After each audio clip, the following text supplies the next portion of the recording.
as well. So let's get started. Olivier, could you tell us a little bit about your École 42, your learning? With a disruptor panel, and I thought explain a little bit about 42, and we indeed have some very, I would say, strange learning space. Maybe we can have some nice picture. I brought 2 slides with a picture of our learning spaces. We are a coding school, so obviously we have very big computers labs. Here it's one of our main lab we have in 42. Our students are 18 years old plus, and they need to develop their IT skills. So they have access to these huge spaces, this huge open space, just like the one you see on the picture. And we have 3 of them. In each of this floor, we have almost 300 computers, and in the complete building, it's 900 computers for our students. It's open 24/7. They can come and go, and they can access to any computer to work whenever they want, whenever they organize themselves. Maybe you can see a few things about art we have on the different walls. It's not very clear on this picture, but we are actually also a museum. We have partnerships with a guy who owns a lot of street art pieces, so he decided to bring in them in 42, and so our students are always facing all this art. This space have been designed for our peer learning model. Maybe you remember about No Teacher at All, yes? Some of you. Our students are completely autonomous inside the curriculum, and we want them to collaborate. We want them to debate with their peers. So it's important for us to have students that will be able to talk to each other very regularly. As you can see on the picture, we have one student who is facing another one. It's not everyone is looking at just in the same direction. We have no blackboards all over the room. So it's definitely designed so our students will be able to talk to their neighbors. What we want here is to empower our collective intelligence element, and then our students to be able to solve all the different ICT challenges they can have. The 24/7 opening is also important for us. We want them to learn how to organize themselves, and some of them needs to have a part-time job, some of them needs can only be in school, for example, the first 3 days of the week for personal issue or for job issues. So it's definitely an open space on all the different way you can understand open, I guess. And it's very important for our students to have this freedom and to learn about this freedom. Our students are 18 years old plus, so we have grown-up adults, and indeed it's easier, we don't need any kind of supervision, and they definitely have this freedom to organize themselves. The artwork is important also for us because we want to develop creativity. We do not want only to develop ICT skills, but creativity is also important for us because it brings innovation. ICT today has a strategic role inside companies, and it's important that our students can think out of the box. And we always bring a lot of different projects where bonuses, and students can imagine new bonuses. And we have also partnership with students from art and design school and students from business school as well. So all this creativity and interaction with art is something that is also very important. And by the way, we consider that coding is an art, is not a science. Because coding, you take elementary bricks and you assemble all these bricks on your own. And you can have 50 different students who will offer and create 50 different pieces of software which will fulfill exactly the same expected feature at the end. Maybe can I have the second slide, please? We have other spaces in our building. The top left picture, it's our lobby. As you can see, we have some, I would say, automatic doors. Every student has its own badge, so he can enter and get out of the school whenever he wants. And on the right part of this picture, we have some kind of wooden egg you can see on the background. It's actually inside this wooden egg, you have 3 different places to meet people. We call it one-to-one, and it's a cozy place with sound reduction, so you can meet with your mate or your team inside this small place. But we are definitely missing some. We just have this for all of our students, and we would love to have a lot more places like this. We also have a cozy conference room. It's not for lecture, it's definitely just for conferences, hackathon. And on the right, we have our cantina. It's a place where students just live. They can grab their meal and eat there. We have a nice ceiling with a lot of different lights. We can play some small video games on the ceiling. They can play ping pong or other stuff like that and spend time, discuss near the coffee machine. All the buildings have been designed so it attracts our students. The school is free in 42. There is no official degree at the end of the curriculum. So it's very easy for lazy students to say, oh, I stay at home and maybe I'll go to school tomorrow. We want to avoid that, and we want students to feel just like at home when they are coming in 42. And then we design all this industrial aspect, and we want it cool. We also have a gaming area for our students. They are geeks, so of course they do like video games. That's why we wanted to have this very attractive place so our students just feel like home and spend time with no problem. So thank you, Olivier. That's really the spaces are redesigned, and it's such a self-directed way for students to experience a space. So thank you. So let's hear from Vipul about his redesigned learning space. Sure. Again, I just like to quickly go to my slides over here. So I work at a not-for-profit called Khan Academy. Moving to the next slide, please. Where essentially it is a website. So, unlike both of these folks over here who actually have a physical space within which they're working, this is completely a virtual learning space. It's a website. It's at khanacademy.org. Again, no gates over here, no walls in any way. Everyone's, has access to pretty much all the content that we have available, and it's completely free of cost because essentially we've got, a mantra that we've always followed right from our inception, which was a very high quality education for free for anyone, anywhere. And we've really followed through on that in how we've actually structured this space.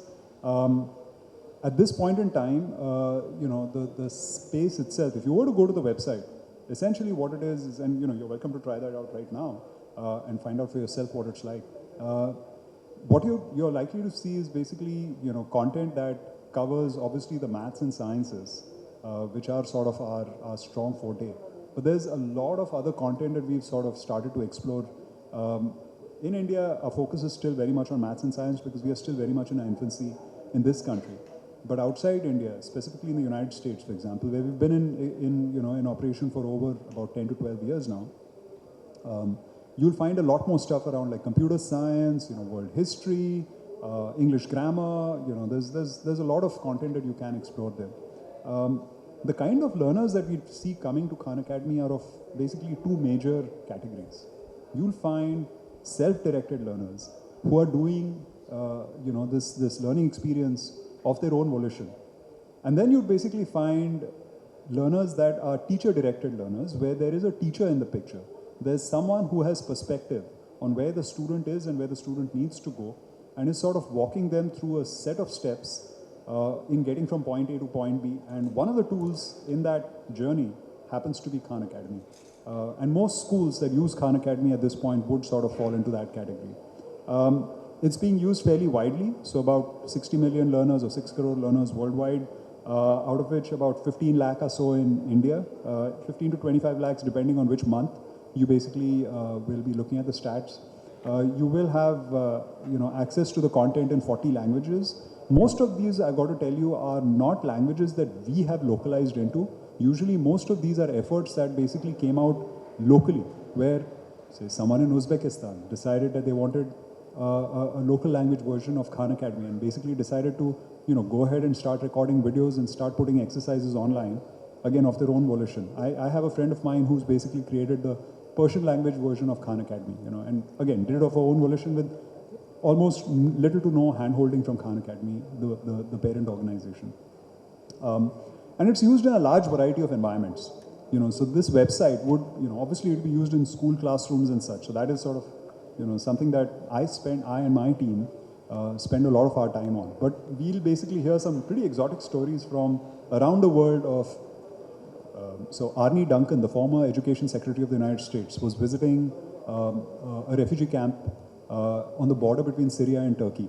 And basically he wrote to us to tell us that literally the only education act in town over there happened to be Khan Academy, because there are no schools, there are no teachers, but there are devices that are connected to the internet. And so that's basically the only education those kids are getting. We'll hear about prisoners that basically are trying to remake their life when they get out of the prison systems. And one of the things that they're doing in the process of getting their GED or their high school diploma will be basically accessing Khan Academy. Just in fact, a week ago I was actually at a children's remand home in Mumbai, where they are basically looking at using Khan Academy for the kids that have committed some very serious crimes and are going to work their way out of the system at some point in time into the real world. And they want them to have some basic math skills that they carry with them into the real world, and they're planning to use Khan Academy for that. But by far my most favorite story of how Khan Academy is being used actually comes from the borders of Afghanistan and Pakistan, the tribal areas in that region. And her story, this is a story of a girl whose story is not very different than Malala Yousafzai, in that her school was burnt down, and essentially, she was insistent that she continue to get an education. And so the way that she went about it was to use Khan Academy. And long story short, her family smuggles her out of the country, and she's now studying on a full ride scholarship in the United States. So that's the sort of impact that we see ourselves having. It's being used in schools across the spectrum. So from the math teachers at the Doon School all the way to basically the Teach for India fellows in really large slum areas of Dharavi in Mumbai. We aren't a very large organization, really. We at the back end, while we serve a really large set of learners, worldwide we are less than 200 people. That includes content creators, engineers, academics, and teacher trainers, and so a really large group and eclectic group of people. And we basically looked at, content that is sort of very aligned to the local, expectations. And so in India, for example, we are very aligned with the NCERT, if that is something that, those of you that are running schools over here are looking at. Can you look at the next slide, please? And so essentially the learning space that we have will follow sort of three major next slide, three major sort of paradigms. First is we really believe in the growth mindset, that anyone anywhere can learn anything as long as they give it enough effort and enough time.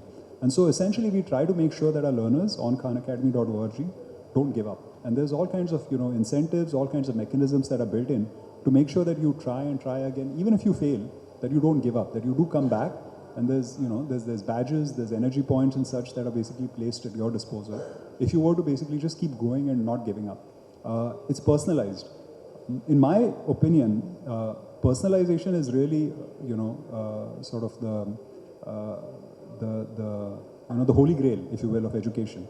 And I haven't seen a lot of ways to do that which are completely offline. One of the ways I used to run schools before I came to Khan Academy, and so from personal experience, my sense is that one of the ways that you can really use Khan Academy is to basically personalize education, where the website really knows every individual student in a classroom setting. A teacher doesn't need to know that right away, and a teacher can just focus on who are the 3 kids that need her help, what is it that they need her help on, and what can she do to help them. Those are things that Khan Academy can sort of surface to her and help her to move things along with those kids. Lastly, it's mastery based, where we do believe that you should be basically having very, very strong fundamentals before you keep moving along. What should be variable, what should not be variable is the goal, the learning goal. What should be variable is the time that you take to get to that learning goal. Unfortunately, our education structure does that in a reverse fashion, where what is fixed is the amount of time, and what is variable is the learning goal that you can attain. 35% plus, and you're fine. You'll be pushed onto the next class. So that's something that we actually work in the opposite direction to, and sort of that's what that learning space is. Great. So, it's very interesting. I had the pleasure of talking to all three of these speakers at breakfast, and it was interesting to see the contrast. Olivier's École 42 has no teachers. It's completely peer-to-peer and self-directed.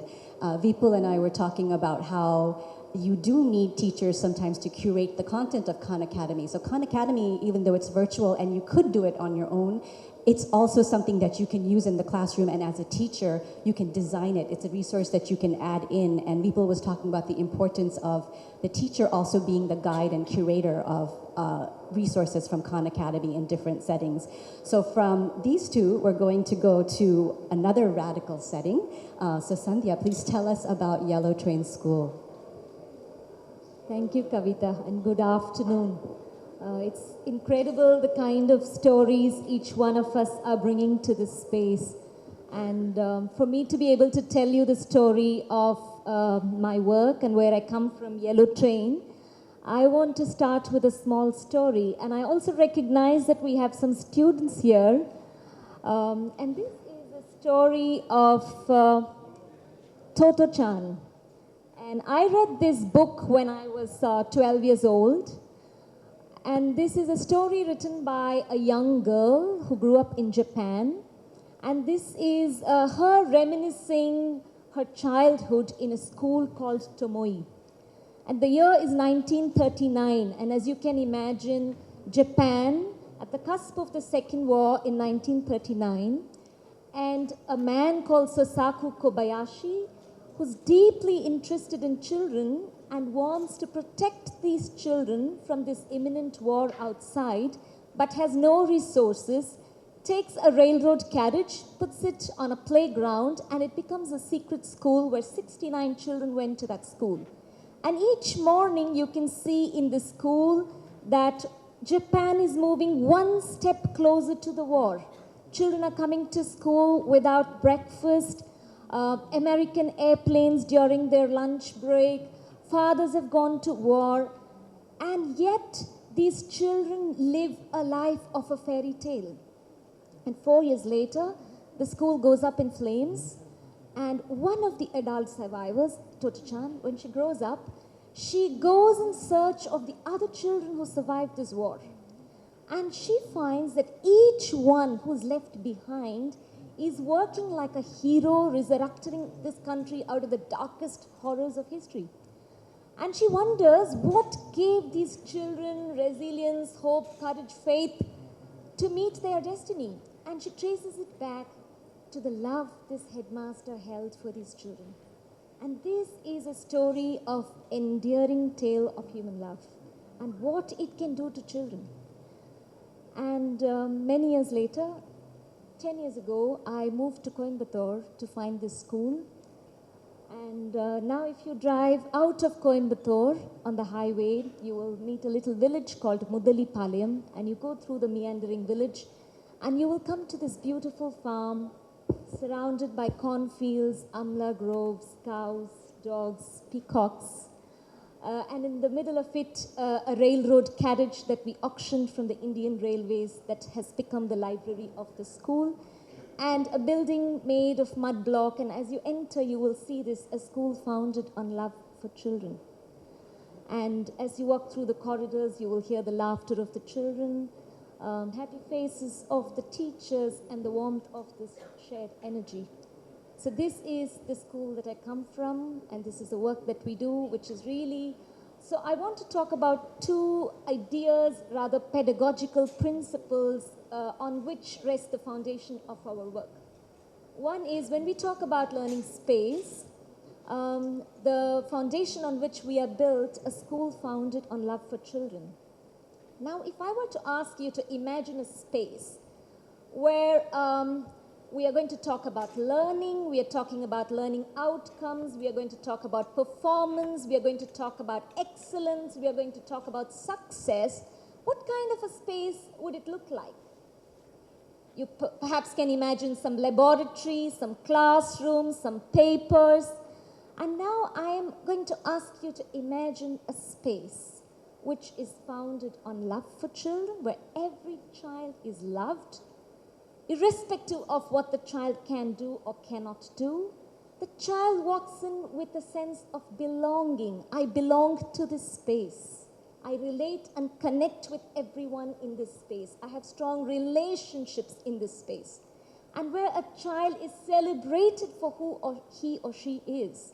And that is the kind of space which I feel is like a chalice or a vessel which holds whatever may be that the other environment is working towards, which is growth, which is thriving, finding a place in this world, having the courage to walk on your destiny path. All of this is what we behold for children. And I feel an environment which is built on love has the capacity to hold this and a lot more. And in order for us to do this, we have some central ideas. The first idea is, and all of you will agree with me, that children are learning beings. They don't need carrots and rewards to learn. You look at a 1-year-old child, whether the child is born in a war-ravaged camp or in a slum in Mumbai or an indigenous culture in New Zealand or anywhere in the world, this child is learning to speak, which is a very huge milestone in the development of a human being. And how does this child learn to speak? Not because someone teaches them, not because there is a lesson plan, not because there is a curriculum, because this child has an innate human curiosity to want to learn, to want to engage with the world, to want to make sense of this world that we inhabit, and to be able to belong and contribute to this world. This is the child's inherent need.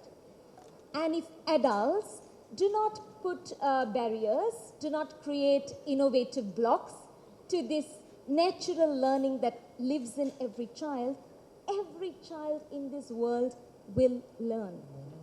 This is one of our most fundamental beliefs. The second, that each child who incarnates here comes with a clear knowing of who am I and what is my purpose in this world. This does not require a teacher or an adult to give this to the child. Every child comes with this deep knowing. And as a school, as adults engaged in this journey with children, we feel an understanding of this consciousness in the young child creates in us a certain mood of reverence and a certain mood of what should therefore a fertile soil for this child look like. And if you really look at a seed comes knowing whether it will grow to be a banyan tree or whether it will grow to be a grass or whether it will grow to be a peepal tree or a hibiscus plant. And like that, each one of the children who are in our fold come with this deep knowing. And this is some of our fundamental beliefs about children, because of which we do some things in the school the way we do. And that I will go on in further constructing, some principles on which we work and some practices that revolve around this work. And I want to close with this image that I wanted to paint for you, which is this young child standing between the forces of the cosmos and the earth, and surrounded by the forces of nature, animals, plants, trees, and embraced in love. And this child in front of us, and what we have as a picture for education. And I want to close my introduction with a beautiful poem by Walt Whitman. It's called "There Was a Child That Went Forth Every Day." There was a child that went forth every day, and the first object he looked upon that object he became. And that object became part of the day, or a certain part of the day, or for many years, or even stretching cycles of years. The early lilacs became part of this child, and grass and white and red morning glories, and the song of the phoebe bird, and the March-born lambs all became a part of him. There was a child that went forth every day. Thank you. So Sandhya, I think Yellow Train just really embodies socio-emotional learning. Like that is at the foundation of this school. It seems like that's everything springs from there. It's really beautiful. So from our three speakers, you noticed self-directed. That was a commonality for all three of them, but in very different ways and very different formats. So I have a question for all of you. As I'm listening to you, I'm thinking of the teachers that I work with. My job as a professor, I train teachers. And I know one of the things that my teachers would say is, this is all lovely, but I can't do it because I have a structure, I have administrators, I have a classroom. I can't do peer-to-peer, or I can't bring in the technology, or I can't start with the values. So my question for each of you, if you could take one practice from your school or one facet or element of your environment, and what would you recommend that somebody who's in a more traditional environment, what is something that they could put into their traditional environment that embodies the heart of your learning environment, a best practice? I'll start with Olivier. Well, in 42, I think one of the key elements is the freedom that we give to our students. But maybe it would be very difficult for a teacher. I would love to see in a regular classroom this freedom brought through the learning space itself, meaning that during the day, you can have different configuration, and you can have the tables that can group in, I don't know, 3, 4, 5 children at the same time, and maybe some space during the day where there is a free access to the books and the library or the computer to make some research, and this more freedom to not just sit for a long time at your desk. It was one of the quotes of the children we had yesterday on the plenary. After 40 minutes, they want to do something else. They want to act, and I think that this freedom can be supported by the learning space itself. Maybe just table with wheels or a chair with wheels. At some point, you probably need to make some discipline to avoid children going and forth when you want them all to listen to you. But during some specific moment inside the day, I think to give more freedom for the students, for the children. I think that's what I would like to bring to the classroom. I think it's interesting to have different moments inside a full day in a class. And I really like that because it's very achievable. As a teacher, you can think about, you have 8 hours in your classroom with a child. Where can you add in just a few areas of freedom and choice? You might not be able to do it all day long, but you might be able to, at the end of a lesson, add in some times where students have a little bit more upped choice. And this actually happens in some Freinet classrooms. If maybe you know a little bit about Célestin Freinet. He was a French pedagogue 100 years ago, and he had such kind of organization of the time, and he was doing this, and it's today happening in some classroom in primary school and also in high school, with just exactly the same resources and the same component in the classroom than a regular classroom. We have high school where you have both at the same time, using the same rooms, You have the teachers that with a specific class and group of students and children, they can do all this moving and having some peer learning and using resources on a more autonomous basis for the children, and at the same time regular academic classrooms with exactly the same chairs, the same tables, the same computers. Great, thank you for sharing how that can be done in a traditional classroom. So Vipul, what is your best practice that you can merge into a traditional environment? Sure. So from both having been a teacher as well as actually run schools where I had like a really large population of teachers working with me, I've sort of distilled this down to, and this is like overly simplistic, I realize, and this is just my opinion, with zero hard evidence underlying it. The dividing sort of line between teachers that I would consider as good teachers and teachers that I would consider as still needing, work to basically, who still have areas for improvement, is this, that I found that the teachers that were really good at their job were the ones that really knew their students. It's not, again, I may be oversimplifying this, but the ones that really, really knew their students were the ones that tended to get a lot more out of their students versus the ones that didn't. Now, if you look at like your traditional classrooms, you've got a new, as a teacher, I've got a new lot that comes in at the beginning of the year, right? I basically put them through a couple of unit tests, a midterm exam.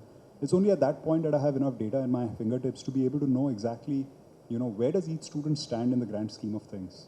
Where are their mastery levels versus where they should be for this grade level? And by that time, I've already lost about half to 3/4 of my academic year, and so I've barely got a quarter of an academic year to react to that awareness of where my students are, who my students are, what is it that they can and cannot do, where do they stand in the continuum of things, of their learning.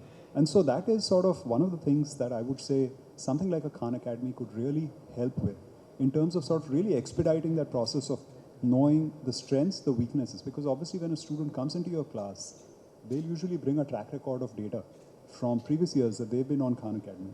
And now they've got, and it may not be Khan Academy again, it may be just any system out there that is able to offer up that data. But the point being that that data, while it's not comprehensive, while it's not the entire all-encompassing picture of who that child is a good head start for a teacher to know what help can she offer up this individual to help this child to grow from where they are to where she would like them to be, right? So that would be probably one thing. The fact that they probably could very quickly access data, access reports, and be able to sort of react to them a lot sooner than, when 3/4 of the academic year are over. And I feel like that's an assessment, but it's not an assessment of the student. It's a way for a teacher to get to know the student. It's a different type of way to understand who your students are using data. Sandhya. Morning, when you shared this question, Kavita, I felt like it's a wonderful question because it's like it's bringing the attention to the singular. If there's only one thing, what could it be?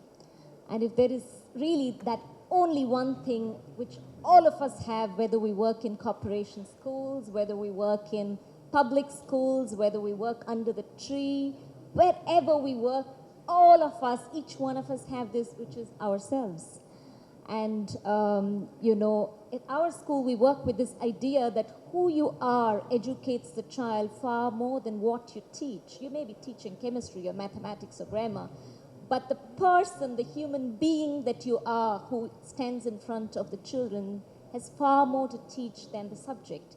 And the teacher really is the unwritten curriculum in the classroom. So I feel that whether we bring sunlight into the class or whether we bring shadows, whether we humanize the children or dehumanize the children, whatever happens in the environment, we determine that weather inside our classroom. And so what is it that we can do? And I have a little secret, something that in our school we tell all of us as teachers, that a day is incomplete if we haven't done these 3 things. Every child, every day must have had these 3 things. The first thing is the child should have listened to a story. Whether in class 1 or class 7 or class 10. One may wonder what kind of a story in class 10. I teach class 10, and when I take to them biographies, and stories from history, I still see the little child in them and their eyes looking at me in wonder. So every day, every child should have listened to a story. The second one is children should have talked and laughed a lot in a day. I think laughter is such a magical ingredient, and I don't know why in modern cultures we tend to overestimate the power of a silent classroom. I think silent classrooms are dead classrooms. Noisy, engaged, busy classrooms are learning classrooms. So children should have laughed and talked. And the third thing, and you may think that I'm crazy when I say this, they must look really dirty when they say goodbye to you. In a school like ours, which is set in a farm, and they have an opportunity to meet the cows and roll over in the farm, we say in the evening when they really look like pigs that have rolled in the mud, we see, what a wonderful day you've had today. So they must look dirty when they leave home. And to close this, I want to read something small from a poster which we have right there in the primary school that says, this is a recipe to preserve childhood. And I really like to share this recipe with all of you. Ingredients: 1 large grass field, frogs, turtles, some kittens, 1 brook, lots of pebbles, several dogs and puppies, 1 dozen children or many more dozens. Method: in the field, pour the dogs, puppies and such and mix well. Pour some brook over pebbles until really frothy. When the children are nicely browned by the sun, cool them. When dry, serve with milk and cookies.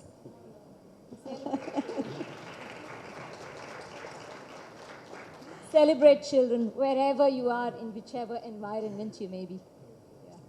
All right, thank you. What a lovely school. It makes me want to enroll. Are you looking for students? All right. I would like to have some interaction from you all. I know you are all wondering, you must have some questions for our speakers. Yes.